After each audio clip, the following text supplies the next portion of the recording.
Hello everybody, and welcome to this replay. This is Chronic Clock of Care 69. Today we have a replay. It's Alice versus Anxi. Some very nice observers in this game, as you can see. So I imagine it's not going to be bad. Pretty much like all the other games. Uh, I have started casting a next upload bunch, so it's gonna be up in a couple of days. I don't know.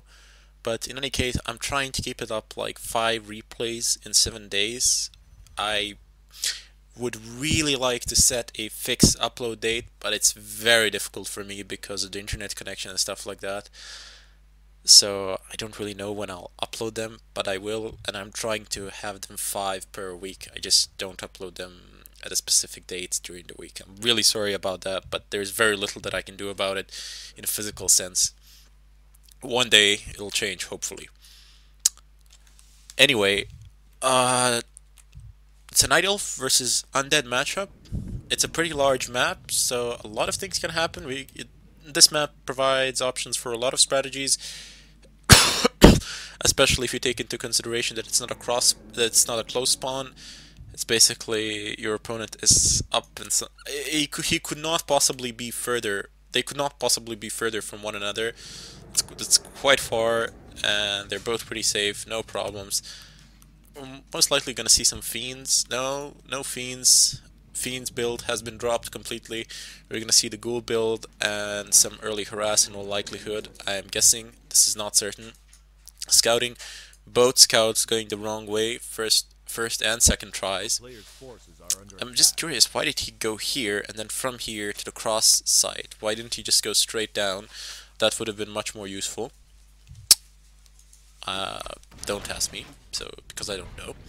This red creep camp being cleaned out, and this is a bit of an overkill for the small camp, but you don't really have a choice. I suppose you do, because you could place an Ancient of War here and clean this out. It's a bit more risky, but it's doable. Definitely doable. Nothing that we haven't seen before, however, obviously they have not opted to do so in this game. The Sacklight is going to bite the dust before he actually goes into the base, but I don't think that he actually needs to do it, as there isn't really that much to see. Fortunately enough, he manages to sacrifice him to the creeps, and that is quite useful in this scenario, as he didn't give any additional XP to that warden, which can be such a pain in the ass. I mean, she can be such a presence on the map. She can do ton load of damage, especially versus these ghouls and a Death Knight. She's practically the hard counter to them. Can do a ton load of damage, and I mean, you can't really do much until the late game. However, I have seen people counter it in the early game as well. A bit of lucky surround, hits, crits, etc., and it goes down. Or it is rendered inoperable, so to say. It cannot fight due to its low health or low mana or something of a kind. It's now coming in, but he needs more than this archer, for fuck's sake, to battle this ghoul force. I imagine that at a certain point of time, this ghoul force is just gonna make a push for the base. I have seen that happen before, and it's not a pretty sight to see. Lots of wisps here. He has 3 wisps here. I cannot imagine for what purpose. Expansion, too early for an expansion there. That's a red creep camp, and you're not going to be able to clean it out. Not with this force, not when you're being pressured up like this. He is producing archers continuously, which is, I must say, a very wise choice considering the circumstances. I mean, even regardless of the power of that warden, she is still level 1, and she has not achieved her full potential yet. It's going to take a while before she is beast on the map. But if she has Shadow Strike, she can keep casting it on that Death Knight, and that Death Knight will eventually have to go back to the base, and will have to spend a lot of either gold, or if he has a tech for it, to buy a healing pot, or just stay in it, or just sit in the base basically until he heals. But instead she opts and kills a ghoul, running away with these archers at his knight. They can hide. However, the Death Knight has Dust of Appearance, reaches level 2, ahead of the Warden in terms of XP. Could actually opt to kill this ghoul, but the Shadow Strike isn't high enough of a level, and she doesn't have a blink because she's only level 1. She should really make an effort to get it at least to level 2, so she would have that blink ability. I mean, just going in and out can be very useful. However, yeah. Apparently, she can't do it because she doesn't have enough XP. These wisps are now getting raped by these summons, and it's just not worth it to detonate that wisp on a single summon. Where is this wisp going? Where are you going, my friend? Where? Oh, he's going just in behind. I don't understand. Well, maybe he just wants to see the mine or split them up away from the skeleton. I don't know. We have pressure coming in. This Tree of Ages is about to complete. Very nice. While the ghouls numbers are fairly low. Tech for our undead player is actually behind the Night Elf. Wow. This was fucking fast. Usually it's the other way around, but apparently the speed here is great for our Night Elf player, or our undead player is pretty slow. Warden now chasing this army.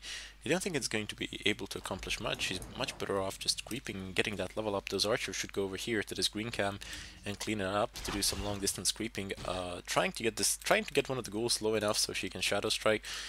I doubted that she'll manage to. I mean, Death Knight has plenty of mana and doesn't look like it's gonna happen anytime soon, but that Death Knight could be the one getting shadow striked. I mean, regardless of the damage, he's going to get slowed and smash him.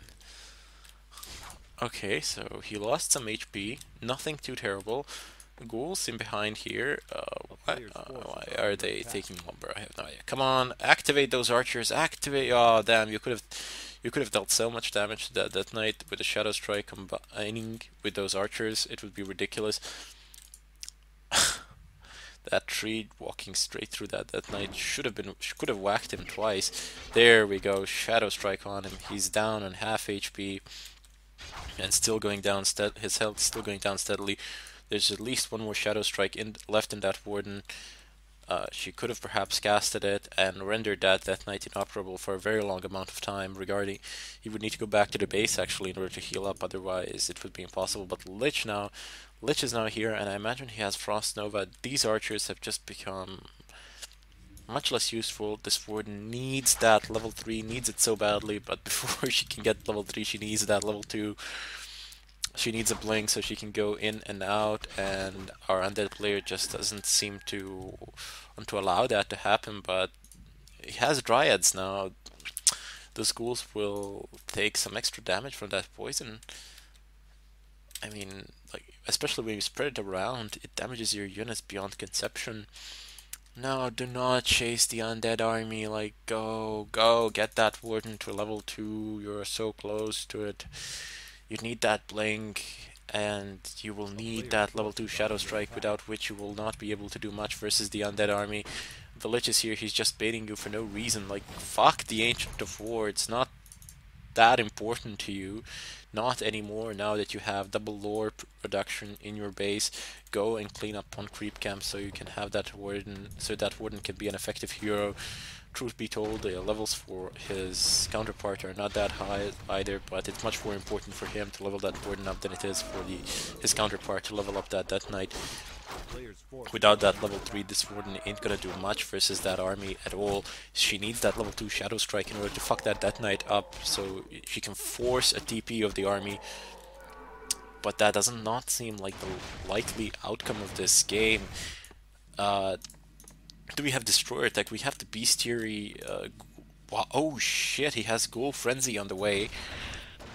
No destroyers in the field, none that I can see, no statues. This is a pure ghoul build. If only he had Vampiric Aura, that would be fucking awesome, but no. I don't think that ghouls will be very effective versus bears, and especially if that Warden reaches level 3 and retrains to Fan of Knives, these ghouls, all of them, are going to bite the dust so fast. Quite literally. Well, maybe grass on this map, or water, but yeah. You get the idea. And now, okay, this is fantastic. He's going for the red creep camp. That's going to give him, he has a good chance of getting a very nice item there. But more importantly than that, he's going to get a level 3 from this creep camp. And the first red creep camp goes to our Night Elf player. What did he get?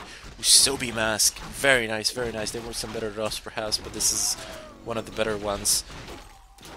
He's cleaning it up, no problems. There's no creep track coming in. His counterpart is going for the orange creep camp, which is nowhere near as effective. And now he's releasing supply.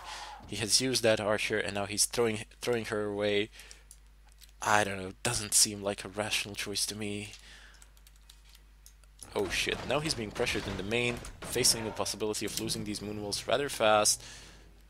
Why is he retreating? Ah, there's a TP in progress. I see why now. This Warden fairly close to that level 3 and should move. Chase, chase, chase, chase.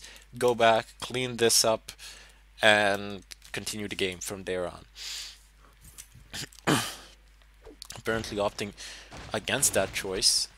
This is a I mean, it's not exactly a massive ghoul army. He could certainly have a lot more ghouls, but look at the speed at which those ghouls move. I mean, if only he didn't have Warden, if he had a DH or something like that, they would be perfect for a surround. However, that is not the case in this game. Going for this red-orange creep camp, and will he go for the second red creep camp? That would give him a tremendous XP boost and a tremendous advantage in this game, especially considering the fact that he could get some really nice items. This Warden is not going to run out of mana anytime soon, but she has sold the Sobi mask. Why have you done that? Oh man, you're gonna need it so badly in the game. You will live to regret your choice. My good man, you will live to regret it, I assure you. I imagine another TP will be forced. Yes, no, maybe, no. He's opting to walk, paying a price, losing a Moonwell, probably gonna lose a second Moonwell as well. Death Knight TPing out, very nice, forcing a TP swap. Oh, big mistake here, big mistake. Not focusing down that Moonwell, rather instead backing away from it. It's gonna come to haunt him later, just gonna repair it, and it was a full-on juice, not used, DP'd out, giving the opportunity for this red creep camp. Will he manage to do it in time? Because he has his counterpart has regrouped, he has a tri-hero composition, and he is coming back, he's out for blood. He wants to do some serious damage. But this Warden very close to level 5, I don't think she'll actually reach it from this creep camp, but she'll get pretty fucking close to it. And if we see the avatar, that's gonna fuck those ghouls up pretty badly. I think she will need to TP from here, but oh well, all in all, good choice. Maybe lose a Moonwell, but no big deal, he can just replenish it. What was the drop? Medallion of Courage. Certainly could have been better, but not bad as it is. She'll have to live with it, could have TP'd a bit sooner. Moonwell gonna bite the dust if not repaired. Or if he stops the attack, that's also a possibility. Warden level 5 now, I'm not sure which skills has she chosen. Certainly not a Shadow Strike level 3. Perhaps none of the abilities are level 3, I don't really know, but these undead units seem to be going down so fast. These ghouls, regardless of their upgrades, regardless of their frenzy upgrade, that is, they're not that effective versus these bears, versus these high tier Night Elf units, and especially not when you have a Warden with a powerful AoE ability that does a shitload of damage. Does this actually damage you through this invulnerability? No, the damage ticks, but no damage is actually subtracted from your health. Fiend Shadowstruck, whatever you wish to call it. Oh damn, she could have went down there. Warden now on the chase after that DK. She doesn't have a blink though, and she's out of mana. But she could have used a Shadow Strike. She's waiting for him to come back, and we're gonna see a Shadow Strike here. There we go. Death Knight doesn't have a way out. Warden is faster. Goes down, doesn't even allow a hit back. Goes into Shadow Meld. Big boost for that Warden. She's now level 6. Both armies have suffered severe losses, but I think that the losses are greater for the Undead, and he GG's. He quits the game, he can take no more, and he loses it. In any case, here are the stats, take a look. So 6 versus 332. Ordinarily this could be good, but yeah, in this situation, not really. He got completely owned in that fight. He was out for blood, but not an effective rush. Those ghouls cannot possibly match versus bears and Fan of Knights. They go down so fucking fast. Here are the resources. I don't think that there's that much of a differential. Small numbers, but yet big difference. In any case, I bid you all farewell. If you liked it, best way to support the channel is to comment, like, or even better, subscribe. In any case, I bid you all farewell. Till next time.